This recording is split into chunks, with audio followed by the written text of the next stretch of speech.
মা তো সে যে পিছনে পিছনে দৌড়ে দৌড়ে খাওয়াতে থাকে।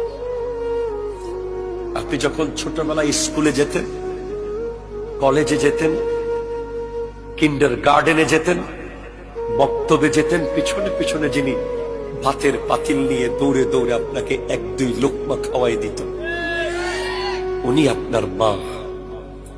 5 স্টার হোটেলে একটা লিমিটেড টাইম আছে, এতটা বাজে আর খাবার নাই, ঠিক কিনা জোরে কথা বলেন। কিন্তু আপনার মায়ের পাকঘরের কোনো লিমিটেশন নাই, আপনার মায়ের চুলার কোনো টাইম নির্ধারিত নাই।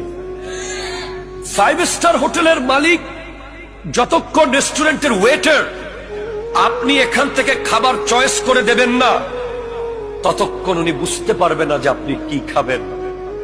আর মা তো আপনার চেহারা দেখলেই বুঝে যায়, আপনার চেহারা দেখলেই বুঝতে পারে আপনার ক্ষুধার লেভেল কতটুকু, আপনি আসলে কি খেতে চাচ্ছেন।